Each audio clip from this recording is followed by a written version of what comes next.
Un mari expulse sa femme parce qu'elle a un enfant qui ne lui ressemble pas. 10 ans plus tard, la vérité choquante est révélée. Bonjour à tous, profitez de ces moments de détente pendant que vous regardez. Émilie ouvrit les yeux après un long et lourd sommeil. La lumière blanche aveuglante au-dessus d'elle la fit plisser les yeux. Tout autour d'elle était flou, comme si un voile de brouillard s'était déposé sur ses yeux. Dans ses oreilles, elle entendait le bip régulier des machines, le léger frottement des semelles de caoutchouc et les cris aigus des nouveau-nés résonnaient quelque part dans la salle de réveil. Elle inspira doucement, sa poitrine palpitant d'une douleur lente, chaque respiration lui donnant l'impression de déchirer quelque chose en elle. Son abdomen la faisait souffrir d'une sensation sourde et brûlante. L'incision pratiquée en bas de son ventre semblait encore en feu. Mais ce n'était pas la douleur qui occupait son esprit. Il n'y avait qu'une seule pensée. « Où est mon bébé ?» demanda doucement Émilie, la voix tremblante. Une infirmière s'est approchée. Ses cheveux bruns étaient soigneusement attachés en chignon, et son badge portait l'inscription « Caroline ». Elle fit un doux sourire. Il va bien. Un petit garçon en bonne santé. Il pèse 3 kilos et 8 grammes. Il a les cheveux noirs, la peau plus foncée. Émilie poussa un long soupir de soulagement. Elle hocha lentement la tête, ses lèvres bougeant à peine. Laisse-moi le voir. Juste un instant. Je vais appeler quelqu'un pour le faire entrer, répondit Caroline en se précipitant vers la porte. Quelques instants plus tard, la porte s'ouvrit brusquement. Un homme entra devant l'infirmière. Marcus. Grand, posé et habillé comme un homme digne d'une couverture de magazine économique, le regard de Marcus était acéré comme une lame. Mais à présent, il n'exprimait plus la chaleur d'un jeune père. Au contraire, il était froid, chargé de doute et de quelque chose de plus cruel encore, la haine. Il se dirigea droit vers le berceau que Caroline poussait, fixant le bébé d'un regard long et inflexible, comme s'il inspectait un produit qu'il n'avait pas commandé. Puis son visage s'assombrit. Il se tourna vers Émilie, sa voix aiguë et tranchante. « Qu'est-ce que c'est que ce bordel ?» Émilie tressaillit. Elle était encore faible, ses mains parvenant à peine à se relever dans son lit d'hôpital. Ses yeux s'écarquillèrent sous le choc. « Marcus, qu'est-ce que tu dis ?» Il a pointé le bébé du doigt. Yeux marrons. Peau foncée. Regardez-le. Ce n'est pas mon fils. De quoi parles-tu ? La voix d'Émilie se brisa. C'est ton fils. Il est notre fil. Marcus se moqua, son rire était froid et vide. Je ne suis pas idiote, Émilie. Je suis blanche. Les yeux bleus. Ma famille est comme ça depuis 4 générations. Et toi ? Tu n'as ni sang équatorien ni sang africain. Alors, c'est qui ce bébé ? L'infirmière Caroline s'avança, alarmée. Monsieur Marcus, s'il vous plaît. Calmez-vous. Ce bébé est né de la césarienne de votre femme. Tais-toi, aboya Marcus. Vous vous êtes laissé avoir aussi facilement ? Elle a couché avec quelqu'un d'autre et a essayé de faire passer son enfant pour le mien. Émilie fondit en larmes. Elle essaya de s'asseoir, mais la douleur était insupportable. Elle s'effondra sur l'oreiller, ses sanglots trempant le tissu blanc. Tu es folle ? Il est à toi. Tu caressais mon ventre tous les soirs. Tu avais dit que tu lui donnerais un nom. Thomas, Thomas. Je ne nommerai pas un enfant qui n'est pas le mien, rétorqua Marcus. Il arracha l'acte de naissance des mains de Caroline et le déchira en deux devant tout le monde. Je vous poursuis en justice pour fraude conjugale. Vous allez payer pour ça. Caroline a paniqué. Monsieur Marcus, s'il vous plaît, ne le faites pas. Nous sommes à l'hôpital, et le bébé doit être en sécurité. À ce moment-là, un médecin expérimenté, le docteur Lewis Harris, entra dans la pièce. Son visage était sévère.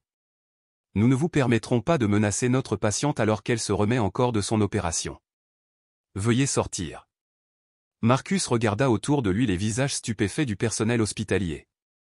Sans un mot de plus, il fit demi-tour et sortit en trombe.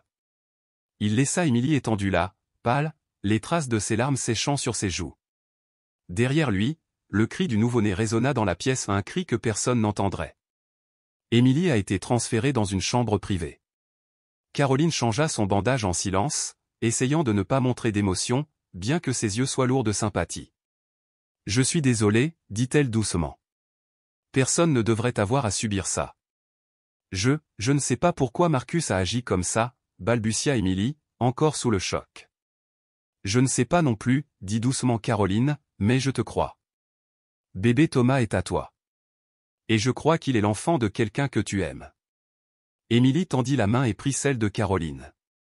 Dans l'obscurité de l'humiliation et de la suspicion, la moindre chaleur venant d'un inconnu suffisait à la faire pleurer à nouveau. Cette nuit-là, Émilie n'a pas dormi. Elle resta immobile, la main posée sur son ventre vide, les yeux fixés au plafond. Elle avait l'impression d'avoir survécu à une exécution publique, une exécution sans effusion de sang, mais plus brutale que n'importe quelle lame.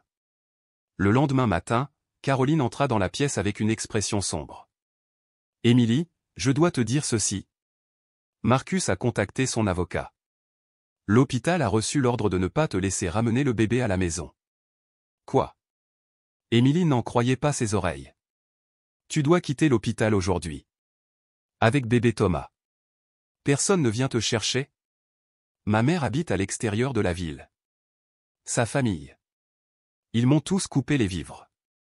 Comment je suis censé y aller? » Caroline posa doucement une main sur son épaule. « J'essaierai de parler au docteur Lewis.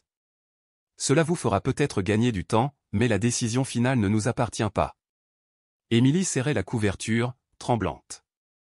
Moins de 24 heures après son accouchement, on la jetait dehors. Pas de fleurs. Pas de mari. Pas de félicitations. Juste un corps endolori, un bébé qui pleurait, et un ciel maussade et pluvieux sur New York. Avant de partir, Émilie jeta un coup d'œil dans le couloir de l'hôpital. Une jeune infirmière a murmuré à sa collègue, « J'ai entendu dire que son mari est riche. » Il a probablement compris qu'elle la trompait. L'autre répondit doucement, « Peut-être qu'elle ne sait pas vraiment qui est le père du bébé. Regarde ce gamin. Il ne ressemble pas du tout au père. » Émilie a tout entendu. Elle serra Thomas plus fort contre sa poitrine. Dehors, la pluie commençait à tomber au loin. Un agent de sécurité de l'hôpital a crié, « Millie, ton taxi est là. » Elle marchait comme un fantôme. Seul Thomas s'agitait légèrement dans ses bras, ses petites mains tendues, tremblantes dans l'air froid. Le taxi s'engagea dans une rue étroite à côté de l'hôpital. Des lumières jaunes se brouillaient sous la pluie, comme des souvenirs trempés de larmes. Émilie était assise sur la banquette arrière, serrant bébé Thomas contre elle, enveloppé dans une couverture d'hôpital. Même son manteau lui avait été emprunté, Marcus avait pris tous ses bagages la veille. Le conducteur âgé, dont le badge portait le nom Antoine, lui jeta un coup d'œil à travers le rétroviseur et demanda doucement, « Où allez-vous, madame ?» Émilie se mordit la lèvre. Elle n'avait pas pleuré depuis sa sortie de l'hôpital, mais maintenant, il lui était impossible de se retenir. 18 avenue Atlantique, la maison de ma mère. Anthony hocha la tête. Il ne posa plus de questions, mais de temps à autre, il jetait un coup d'œil à l'enfant endormi dans ses bras. Thomas dormait paisiblement, le visage calme, inconscient du monde qui allait réduire sa mère en poussière. La voiture s'est arrêtée devant une vieille maison, les murs tachés par la pluie, le toit vert de mousse. Émilie a essayé de payer, mais Anthony a secoué la tête. Considérez cela comme un cadeau de bienvenue pour le bébé. Je vous souhaite à tous les deux la paix. Elle le regarda, émue au-delà des mots. La porte s'ouvrit. Isabelle, sa mère, se tenait là, une serviette enroulée autour des épaules, tremblant légèrement. Elle revenait des funérailles de son mari, le père d'Émilie, moins d'une semaine auparavant. Son visage était pâle, épuisé et insomniaque. « Oh mon Dieu, Émilie, tu es à la maison. » Émilie ne répondit pas. Elle s'avança simplement et s'effondra dans les bras de sa mère, sanglotant sans retenue. Cette nuit-là, la chambre à l'étage était aussi froide qu'un tombeau. Le chauffage était en panne depuis longtemps.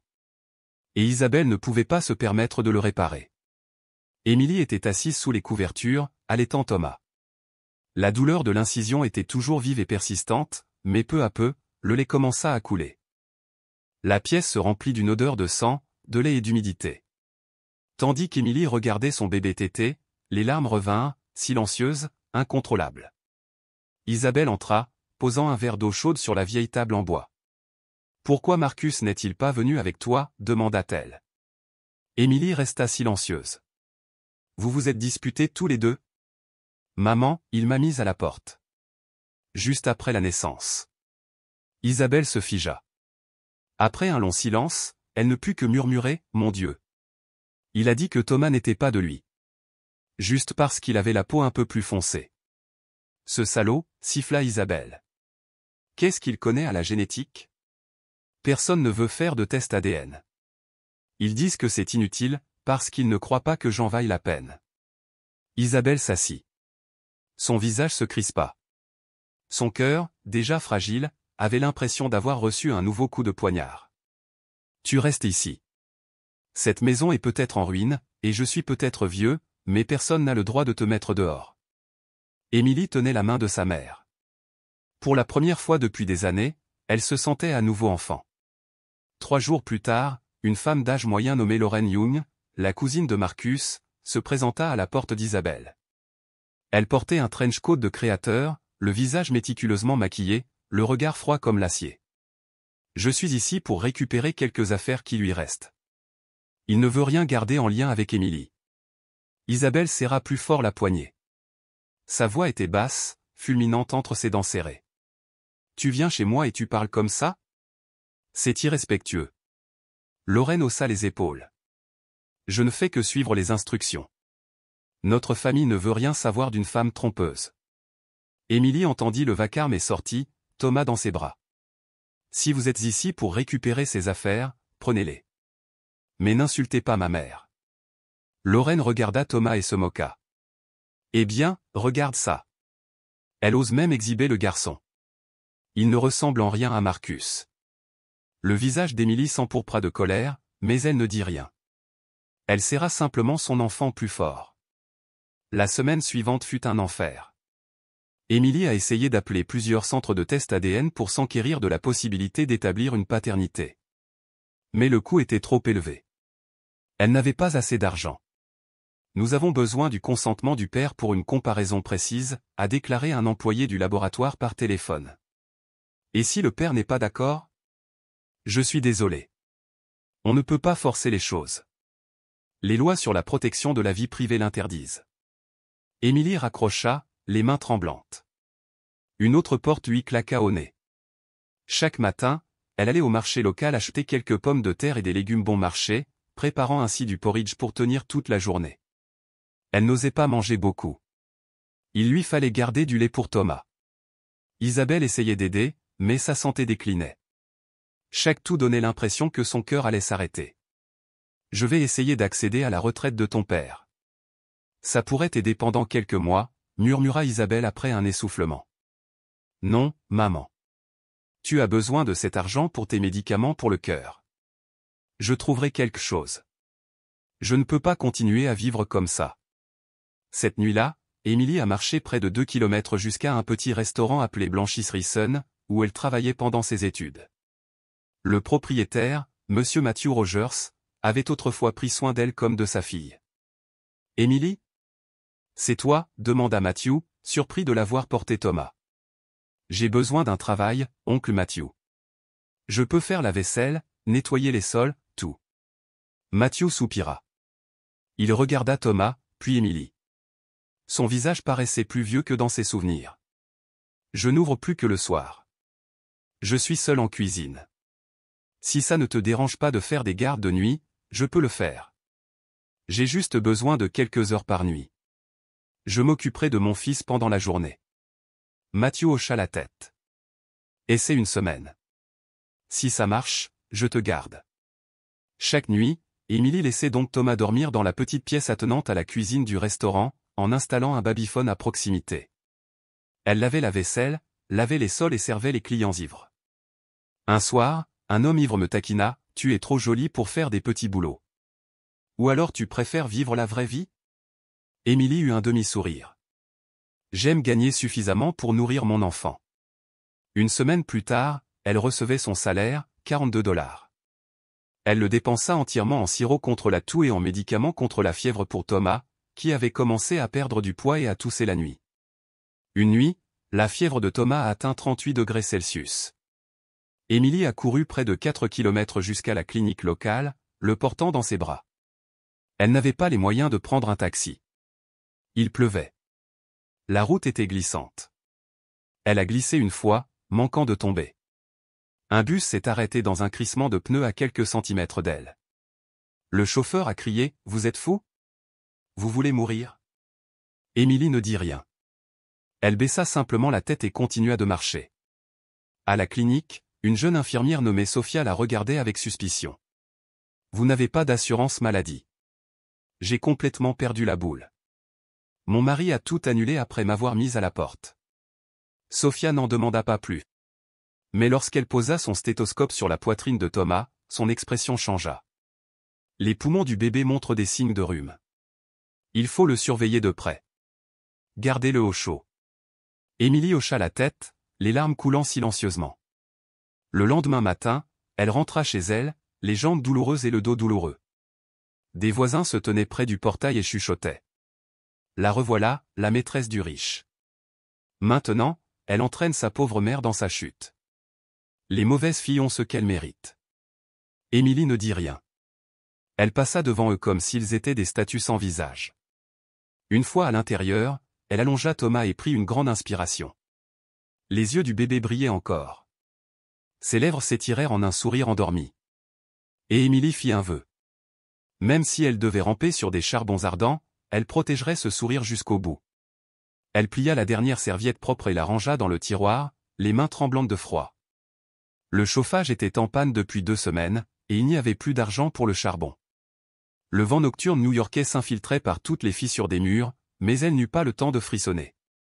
Thomas avait commencé à tousser davantage la nuit. Son sommeil était constamment interrompu par le grincement sec de sa gorge minuscule. Elle le borda et s'assit sur le vieux matelas près de la fenêtre, ouvrant son vieux téléphone Alcatel. Chaque jour, elle passait au moins 1 heure à parcourir les offres d'emploi, espérant que quelqu'un embaucherait une mère célibataire sans qualification exceptionnelle, sans voiture et avec rien d'autre que ses mains. Mais presque toutes les annonces disaient la même chose. Nous privilégions les candidats sans obligation familiale. Les jeunes enfants ne sont pas acceptés. Horaire flexible requis. Disponibilité requise pour les heures supplémentaires. Elle a postulé pour un poste de réceptionniste dans une clinique dentaire. L'intervieweuse était une femme nommée Béatrice Blonde, à la voix aiguë, calme, mais perçante. « Mademoiselle Émilie, pourquoi avez-vous quitté votre dernier emploi ? » « J'ai eu un bébé, répondit-elle sincèrement.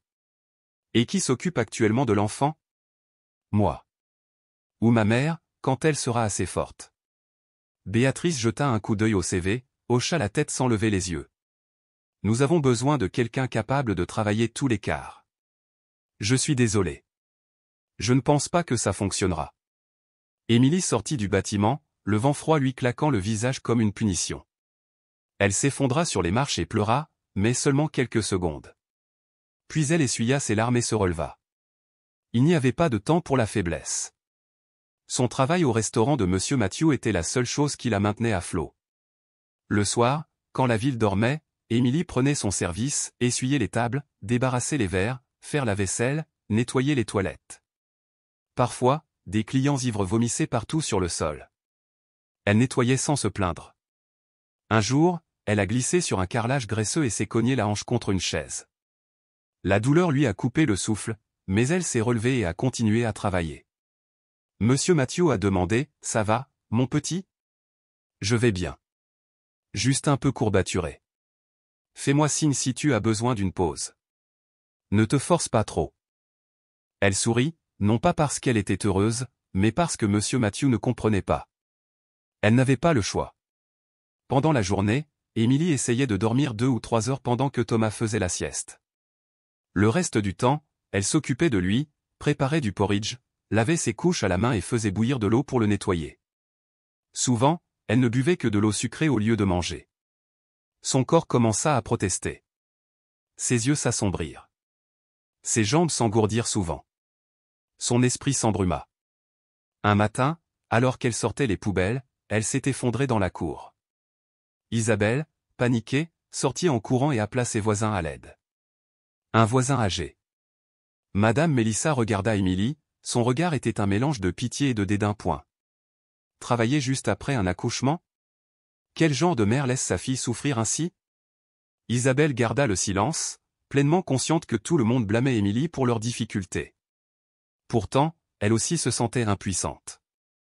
Elle avait fait une demande d'aide sociale pour son défunt mari, mais les démarches étaient toujours en cours.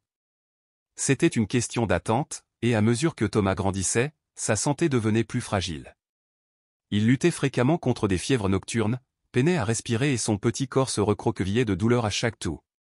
Émilie l'avait emmené à la clinique d'innombrables fois, pour se voir remettre des antipyrétiques et dire « gardez-le au chaud ». Un jour, l'infirmière Sophia a demandé « avez-vous essayé de demander une aide sociale ?»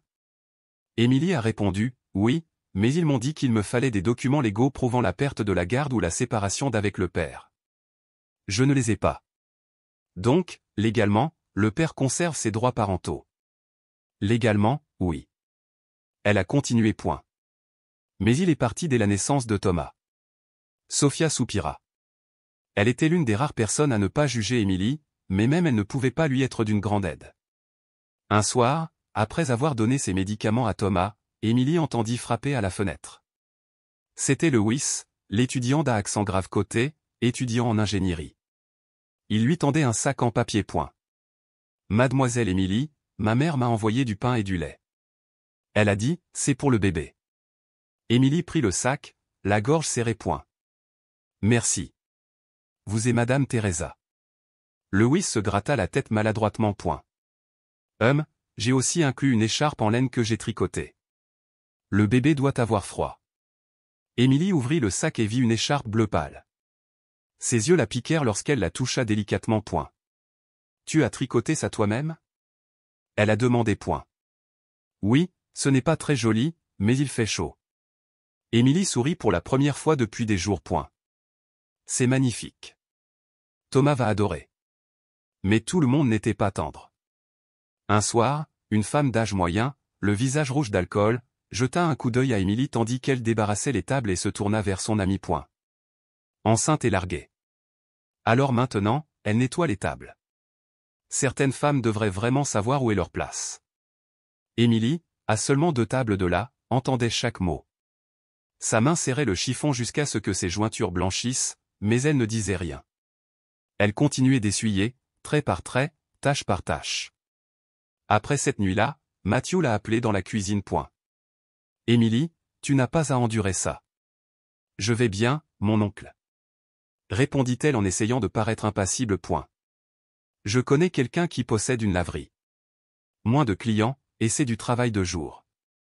Tu veux changer ?» Émilie hésita mais répondit, « Je n'ai personne pour surveiller Thomas pendant la journée. Mathieu a offert, si nécessaire, je peux lui demander de te laisser travailler à temps partiel. Ça t'aidera à mieux gérer les choses. » Elle décida d'essayer et, la semaine suivante, Émilie commença à travailler à Sun Laundry, une laverie automatique tenue par une veuve nommée Martha. Le travail était pénible, repasser les costumes et les pantalons des employés de bureau, mais au moins, c'était moins dégradant que le bar. Chaque jour, elle emmenait Thomas avec elle et le déposait dans un panier en osier près du radiateur. La plupart des clients ne le remarquaient pas, à l'exception d'un homme d'âge moyen en costume. « Je me souviens de vous, il a dit point. Vous êtes Émilie, n'est-ce pas? Vous travaillez chez Smith & Lewis Financial Management. » Émilie se figea. C'était son ancien directeur de succursale, Monsieur Albert point. « Oui, j'ai travaillé là-bas, dit-elle en forçant un sourire étrange point. Je pensais que tu étais parti vivre à l'étranger avec ton mari. » Mon mari a choisi de rester ici, mais pas avec moi, elle a répondu. Il hocha la tête, le regard brièvement troublé, mais n'en demanda pas plus. Un jour, après un service, Martha s'approcha d'Émilie et lui tendit un morceau de papier point. Un client s'est plaint qu'une mère célibataire amenait son bébé au travail à la laverie. Il a trouvé cela peu professionnel. Émilie se figea point. « Tu me demandes d'arrêter » demanda-t-elle, la voix tremblante. « Non, Martha répondit point. Je voulais juste te prévenir. Si d'autres personnes se plaignent, je risque de ne plus pouvoir te garder. » Émilie hocha la tête, serrant Thomas contre elle. Une fois de plus, la menace de tout perdre pesait sur elle. Ce soir-là, en rentrant chez elle, Isabelle était assise à table, l'air hébété point. « Maman, ça va? Tu as reçu une lettre de l'avocat de Marcus. » Émilie ouvrit l'enveloppe et lut les lignes froides. « Vous êtes tenu de cesser tout acte diffamatoire, tout contact intentionnel ou toute utilisation de l'image ou du nom de Marcus Johnson à des fins personnelles ou juridiques. Toute violation entraînera des poursuites judiciaires. Elle serra la lettre, le cœur vide. Les yeux d'Isabelle s'embuèrent point. Il veut t'effacer, comme si tu n'avais jamais été sa femme. Émilie se tenait là, les yeux fixés sur Thomas endormi dans son berceau.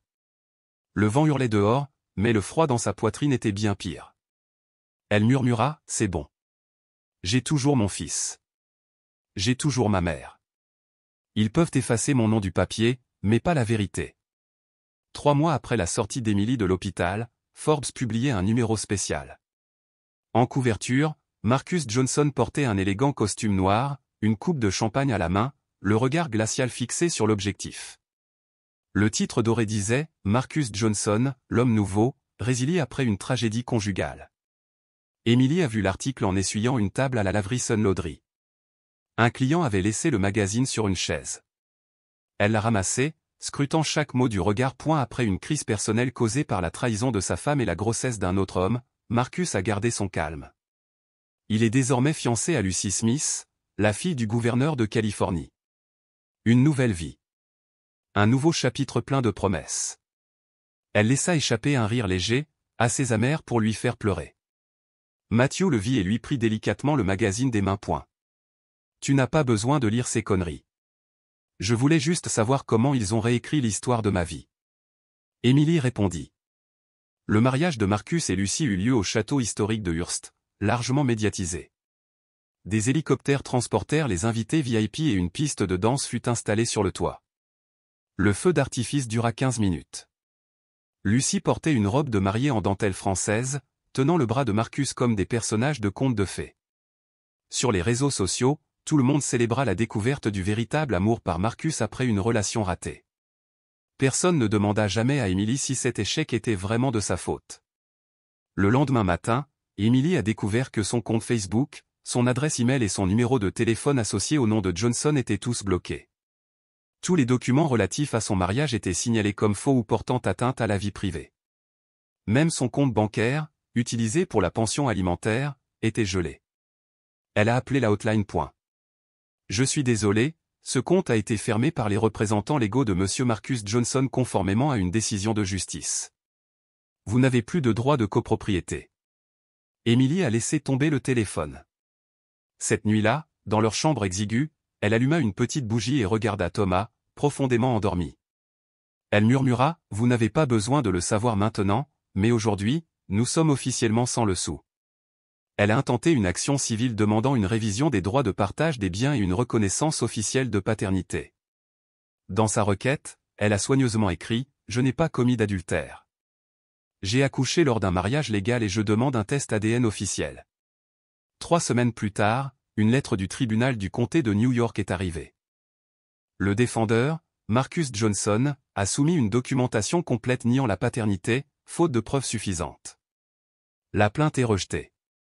Émilie était stupéfaite. Comme si cela ne suffisait pas, son ancienne entreprise, où elle travaillait comme assistante comptable internationale, lui a envoyé un courriel l'informant que toute possibilité de réembauche était supprimée. Elle a appelé pour en savoir plus, et c'est Clara, une ancienne collègue, qui lui a répondu. « Émilie, tu sais que Marcus est actionnaire d'une de nos filiales. Le conseil d'administration s'inquiète du risque pour sa réputation. Mais ma vie personnelle n'affecte pas mes performances professionnelles. » Émilie répondit. Clara resta silencieuse un instant, puis murmura, « Je te crois, mais ce système n'est pas fait pour que quelqu'un comme toi gagne. » Thomas venait de se retourner, ses rires résonnant dans leur petite chambre chaque fois qu'il lui prenait le doigt et riait. Émilie avait l'impression que, même si le monde s'écroulait, elle s'en sortirait. Mais la réalité la ramenait toujours. Un jour, alors qu'elle recevait une livraison de tissus au supermarché pour Sun Laundry, elle entendit une voix au loin. Émilie. C'était Sophia, l'infirmière qui avait soigné Thomas. Elle était en civil et tenait un sac de courses. « Oh mon Dieu, tu travailles ici ? » Juste temporairement. Lessive le jour, ménage le soir. Sophia soupira, puis sortit soudainement un journal imprimé en couleur de son sac. Regarde ça. À l'intérieur se trouvait une interview de Marcus après le mariage. J'ai cru en l'amour, mais elle m'a trahi au plus fort de ma faiblesse. L'enfant n'était pas de moi. J'ai choisi de pardonner en m'éloignant, sans chercher à me venger. C'est ce qu'un homme adulte devrait faire. Les mains d'Émilie tremblaient pendant qu'elle lisait point. Il sait très bien mentir. Pas seulement un mensonge. Il a monté une pièce entière. Sophia a dit point. Je connais quelqu'un dans les médias. Elle a déclaré que Marcus avait émis une ordonnance de bâillonnement des médias cette nuit-là. Émilie était assise seule à un arrêt de bus, le vent froid de la nuit lui fouettant le visage comme 1000 coups de fouet. Des inconnus passaient, indifférents. Les lampadaires se brouillaient à travers ses larmes. Cette même nuit, Isabelle s'effondra dans la salle de bain. Émilie accourut et trouva sa mère recroquevillée sur le carrelage froid. Elle la serra dans ses bras, le cœur battant. « Maman, tu m'entends » Isabelle ouvrit les yeux, la voix faible. « J'avais juste le vertige. »« Ne pleure pas, je vais bien. » Émilie l'a emmenée d'urgence à l'hôpital. Après l'avoir examinée, le docteur Louis Olsen a déclaré « Madame Isabelle souffre d'une insuffisance cardiaque aiguë. Nous devons la placer en observation. » Je n'ai pas d'assurance pour elle, balbutia Émilie. Et je n'ai pas les moyens de payer les frais d'hôpital. Le docteur Olsen la regarda, puis le bébé Thomas dans le panier. Je prendrai en charge les frais initiaux grâce au fonds humanitaire interne, mais vous devrez trouver une solution. Émilie s'inclina profondément. Merci, docteur. Je n'oublierai pas votre gentillesse. Cette nuit-là, elle ne rentra pas chez elle.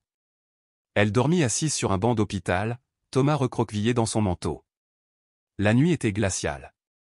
Chaque coup de vent à travers les vitres lui donnait l'impression de la déchirer. Le lendemain, lorsqu'elle est retournée travailler à la laverie, Martha l'a appelée dans la salle de pause. « Émilie, je suis désolée. Je ne peux plus te garder. Qu'est-ce que j'ai? Ai-je fait quelque chose de mal ?» Martha déposa une enveloppe sur la table.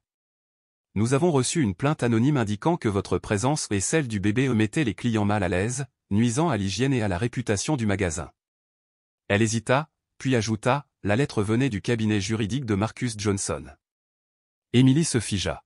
« Il ne me laisse toujours pas tranquille. Il ne me laisse même pas faire la lessive pour gagner ma vie. » Les yeux de Martha se remplirent de larmes. « Je te crois.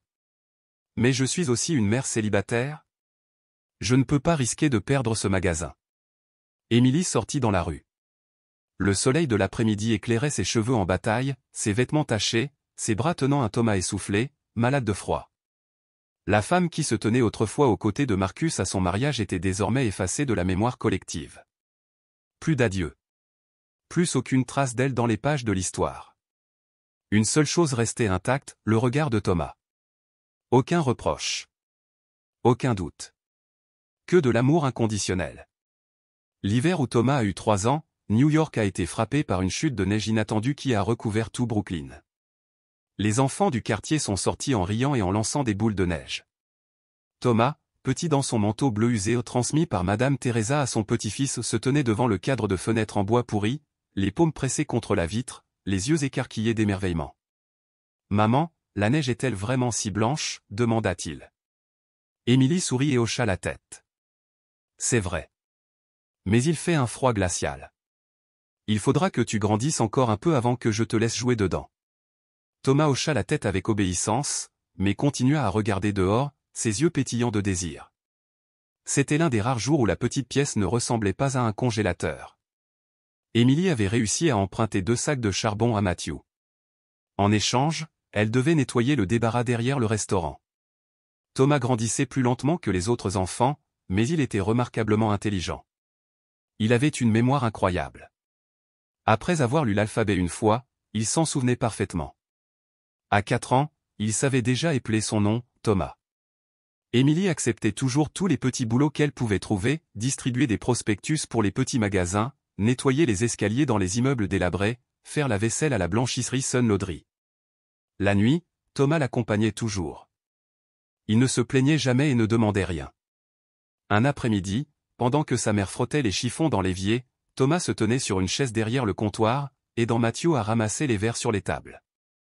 Matthew rigola. « Tu comptes devenir serveur, Thomas ? » ?»« J'aide ma mère. »« Elle est vraiment fatiguée, » répondit-il fermement.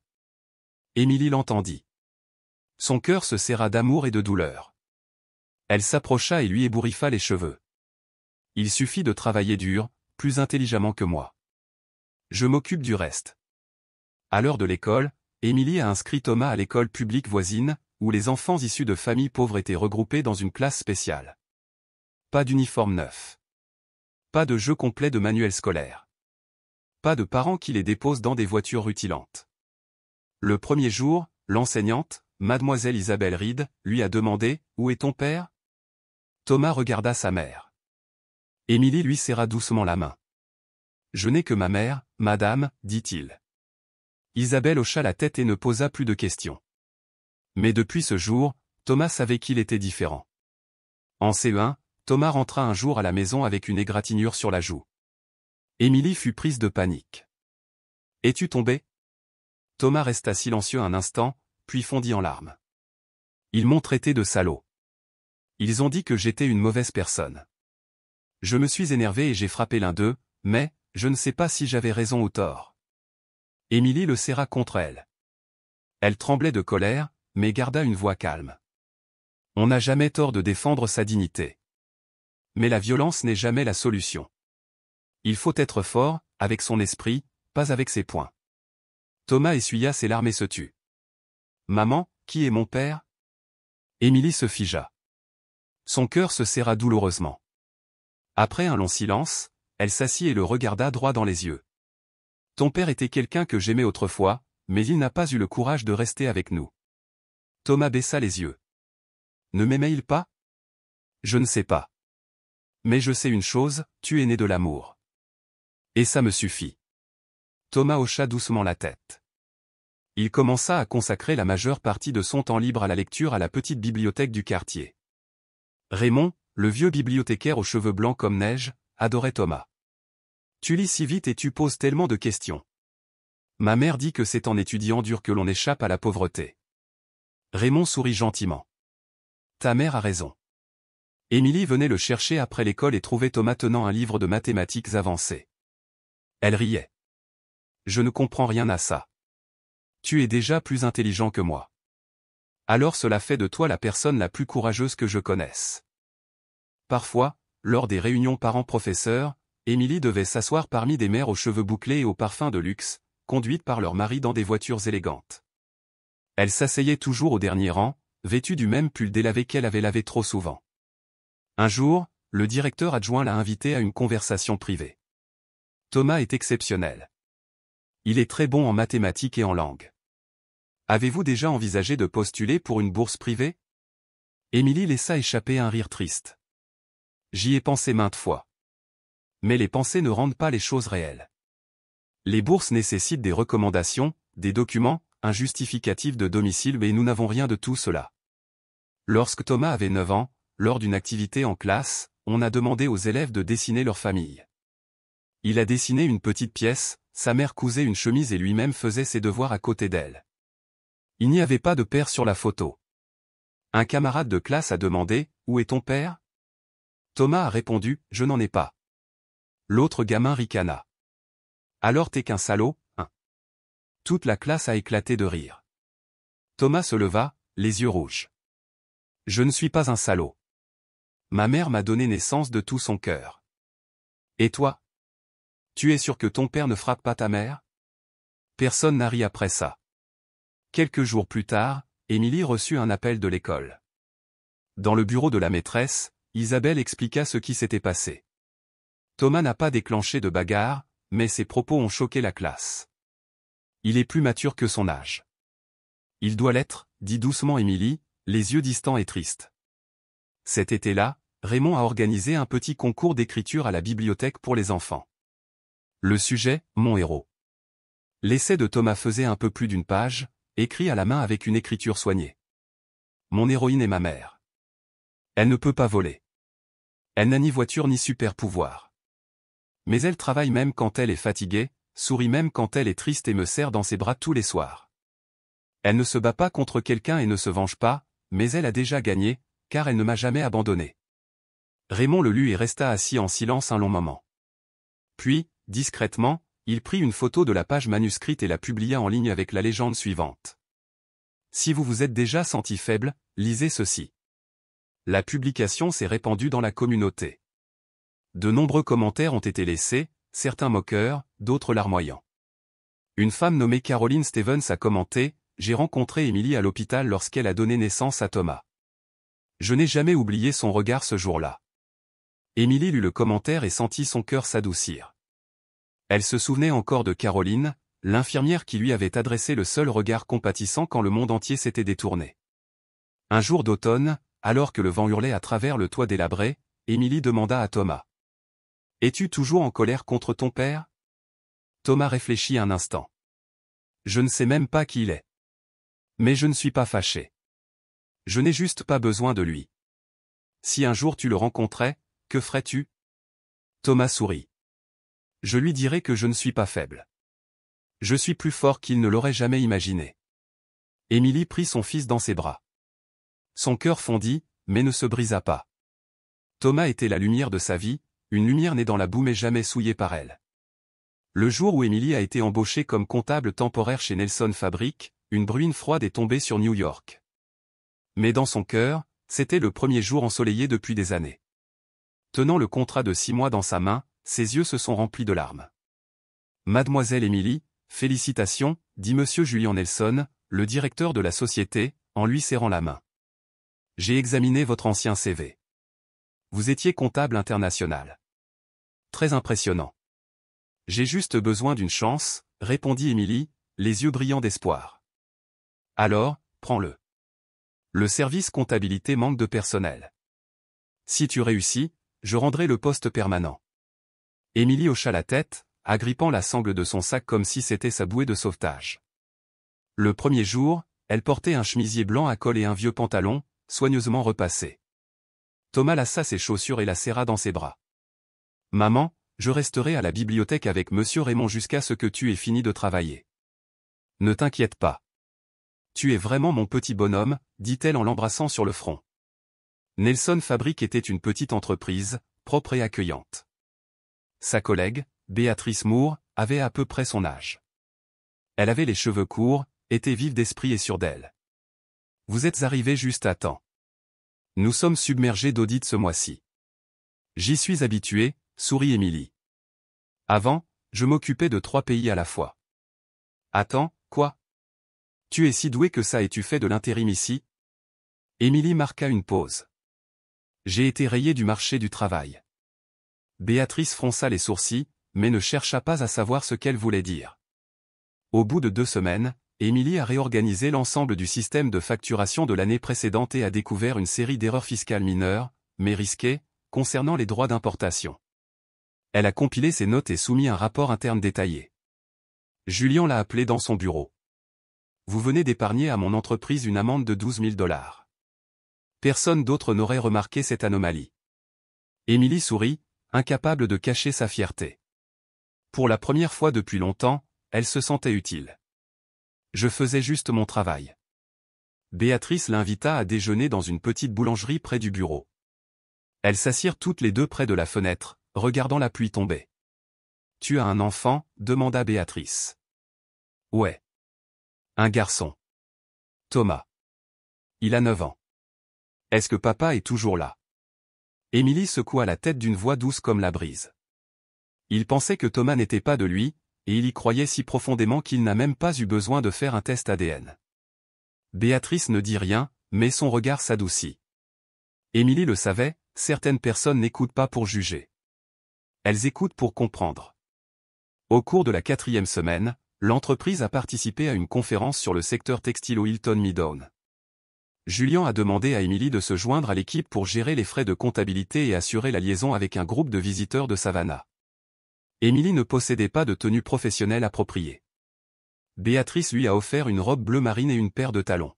« Elles appartiennent à ma sœur. Elles iront. Porte-bonheur. » Emily se regarda dans le miroir. Elle reconnut à peine son reflet, des yeux minces, sérieux et brillants de concentration. Elle n'était plus l'Emily des bas-fonds de Brooklyn. Elle était redevenue l'Emily autrefois considérée comme une étoile montante de la comptabilité. Lors de la conférence, elle a pris des notes avec diligence pendant les présentations. Lorsque les invités de Savannah l'ont interrogée sur les fluctuations du taux de change de l'année dernière, elle a répondu avec aisance et précision, les impressionnant. Un homme à côté d'elle, qui écoutait depuis 15 minutes, s'est soudainement retourné. Je connais cette voix. Émilie se retourna. Son cœur fit un bond. Marcus. Il se tenait là, grand comme toujours, cheveux impeccables, costume bleu marine, cravate italienne fine.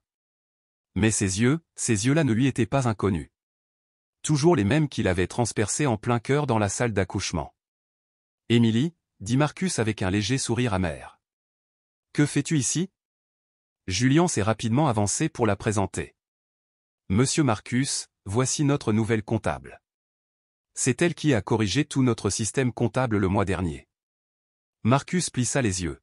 « Comptable, hein ? C'est bizarre. Je croyais qu'elle faisait la plonge dans un restaurant. » Émilie serrait fermement son dossier, la mâchoire serrée, mais elle ne disait rien. Le soir même, de retour au bureau, Béatrice l'a pris à part dans le couloir. « Tu connais Marcus Johnson ?»« Je le fais. »« Très bien. Il vient d'appeler le directeur. Il a dit que vous aviez été poursuivi pour fraude. Accusé de diffamation pour avoir utilisé son nom. Julien est en réunion d'urgence. » Émilie resta figée. Le lendemain, elle fut convoquée dans le bureau du directeur. Julien était assis derrière son bureau, les yeux rivés sur les papiers devant lui. « J'ai reçu un appel de Johnson Enterprises. Ils m'ont dit que j'avais des problèmes personnels qui pourraient nuire à la réputation de l'entreprise. Honnêtement, je me fiche des affaires personnelles. Mais les affaires sont les affaires. Tu me vires ?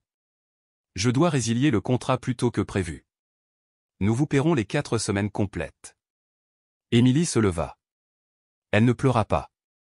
Elle ne supplia pas. Elle dit simplement à voix basse, « Merci de m'avoir permis d'être une personne normale pendant un mois. » Elle est sortie. Thomas l'attendait dans le couloir. Raymond avait son jour de congé. En voyant son visage, il courut vers elle. « Pourquoi es-tu rentrée si tôt, maman ?» Émilie s'agenouilla et le serra dans ses bras. Elle ne savait pas quoi dire, mais Thomas avait déjà compris. « Ils t'ont viré, n'est-ce pas ? » Ouais. C'est encore à cause de lui, n'est-ce pas ? Il t'a fait quelque chose ? Émilie hocha la tête. Thomas lui tenait fermement la main. N'abandonne pas, maman. Tu ne peux pas. Si tu abandonnes, je ne saurais plus en qui croire. Ce soir-là, Émilie s'est assise et a réécrit tous les registres et audits qu'elle avait édités dans l'entreprise sur son ordinateur portable personnel. Elle ne voulait rien leur enlever, seulement sa dignité. Béatrice a envoyé un message. « Je suis désolé. J'ai essayé de me battre pour toi. Mais Marcus est trop puissant. Qui oserait s'opposer à Johnson Enterprises ?» Elle n'a pas répondu. Cette nuit-là, Isabelle fut victime d'une légère crise cardiaque. Émilie resta éveillée toute la nuit, surveillant sa tension artérielle. Assise près du lit, elle regardait son fils endormi, la tête posée sur les genoux de sa grand-mère. Elle se demandait, si je disparaissais, Thomas aurait-il encore un endroit sur lequel s'appuyer ? Puis elle secoua la tête. Non. Elle ne pouvait pas disparaître. C'était sa mère. Le lendemain matin, elle apporta son dernier CV à la poste. Alors qu'elle faisait la queue, une femme d'âge moyen passa et chuchota à son amie. C'est elle, l'ex de Marcus. J'ai entendu dire qu'elle avait essayé de kidnapper son enfant et qu'elle avait dû fuir. Émilie entendit chaque mot.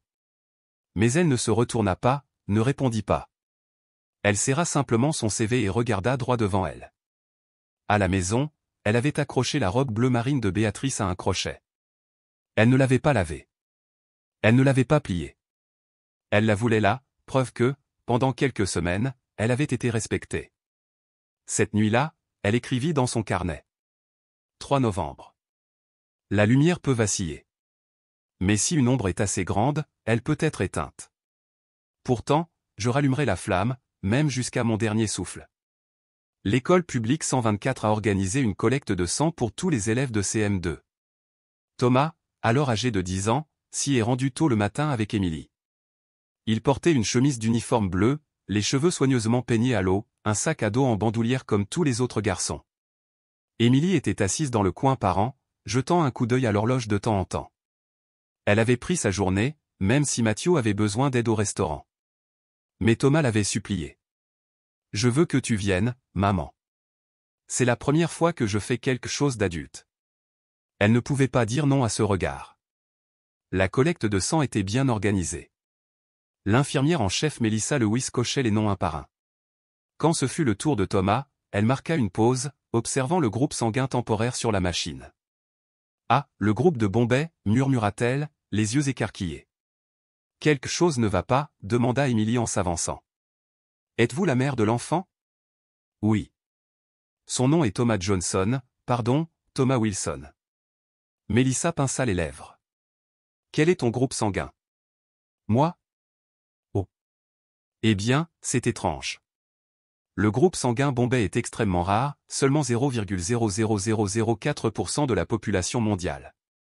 On le découvre généralement par hasard, mais son héritage génétique est très spécifique. Nous recommandons de le vérifier par un test ADN mère-enfant. » Emily fronça les sourcils, le cœur battant. « Qu'est-ce que tu insinues ? » ?»« Rien de grave. Mais s'il a besoin d'une transfusion sanguine ou d'une greffe de moelle osseuse, il faut en être certain. Parfois, les dossiers médicaux sont erronés. Je vous conseille de confirmer le lien biologique, par mesure de sécurité. » Emily hocha automatiquement la tête, mais à l'intérieur, son esprit était en ébullition. 3 jours plus tard, au centre d'analyse biologique de l'hôpital Mount Sinai, Emily et Thomas ont soumis des échantillons pour un test ADN de maternité. Elle a choisi l'option la moins chère, ce qui impliquait une attente de 2 semaines. Lors de la prise de sang, Thomas a demandé « Tu ne crois pas que je suis ton fils ?» Emily le prit dans ses bras et l'embrassa sur le front. « Je crois en toi plus qu'en moi-même. Mais parfois, on a besoin de preuves, non pas pour croire, mais pour protéger la vérité. » Les 2 semaines s'éternisèrent. Isabelle s'affaiblissait, son cœur nécessitant une surveillance régulière. Emily jonglait avec tout, payer ses médicaments, faire la vaisselle, faire des heures supplémentaires pour nettoyer les couloirs de l'hôpital tard le soir. Certaines nuits, elle restait debout jusqu'à 3 heures du matin, le dos brûlant comme s'il allait exploser. Pourtant, elle rentrait toujours à temps pour préparer le petit déjeuner de Thomas avant l'école. Lorsque le résultat du test ADN arriva enfin, elle ne put se résoudre à l'ouvrir immédiatement. Elle attendit que Thomas fasse la sieste et qu'Isabelle se repose, puis déchira lentement l'enveloppe. La probabilité d'une relation mère-enfant biologique entre Emily Wilson et Thomas Johnson Wilson est de 99,999%. Emily expira. Ses mains tremblaient, non pas de doute, mais de soulagement. Plus personne ne pouvait le nier. Mais quelque chose d'encore plus important était sur le point de se produire. Le docteur Lewis Olsen, qui avait déjà aidé à soigner Isabelle, l'a appelé. « Mademoiselle Emily, je me souviens que vous avez mentionné un jour que votre fils avait le groupe sanguin Bombay ?» ?»« Oui. »« Quelque chose ne va pas ? » ?»« J'ai un parent du côté de ma femme, Monsieur Joseph Johnson, 63 ans. Il a besoin d'une transfusion en urgence. Le médecin vient de suggérer de rechercher des donneurs du groupe de Bombay. Je peux inscrire Thomas, mais c'est encore un enfant. On ne te demande rien, c'est juste une coïncidence. Le nom de famille de Joseph est Johnson.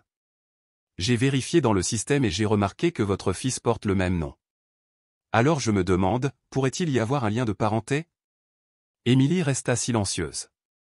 Lewis a poursuivi, si vous le permettez, nous pourrions effectuer un test ADN entre Thomas et Monsieur Joseph, pas pour des raisons légales. Juste médicales.